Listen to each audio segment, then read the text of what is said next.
sleeping. The house was silent. Jerry pried open a bathroom window and slipped inside.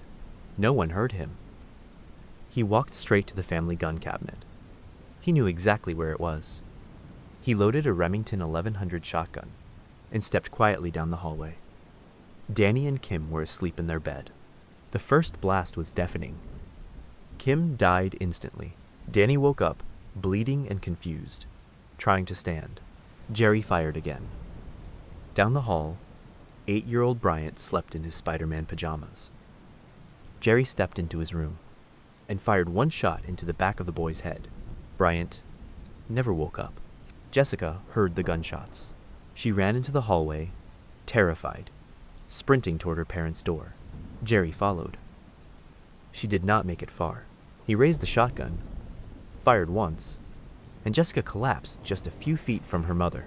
Danny was somehow still alive, crawling, gasping for help. Jerry walked back into the room and shot him 3 more times. 2 babies remained in the house, a 4-year-old boy and a 10-month-old infant. For reasons no one will ever understand, Jerry left them alive, but he dragged 3 other girls, ages 8, 10, and 14, out of their rooms at gunpoint. The children begged him not to hurt them. He said nothing.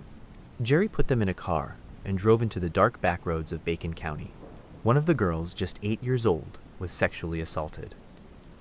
Then he abandoned all 3 children on a dirt road. In freezing weather, in the middle of the night. Hours later, a farmer found them walking barefoot, crying for help. Police rushed to the Daniels home.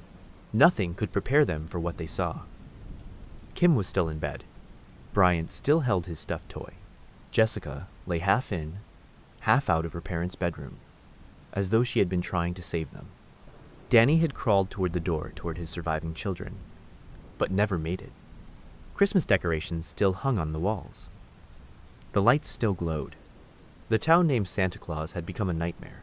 Jerry, meanwhile, didn't run. He drove to the river and threw the shotgun in. Then he visited his baby's grave. Then he drove to his mother's house, sat on the couch, and played video games until he fell asleep. 7 hours after the murders, police kicked down his door. Jerry didn't fight. He didn't ask why they were there. He didn't pretend to be innocent. He simply said, "I know why you're here." He was arrested and charged with 4 counts of murder, 3 kidnappings, molestation, and dozens of other crimes. But the story was far from over. While awaiting trial, Jerry somehow obtained a piece of metal, sawed through the bars of his jail cell window, and escaped.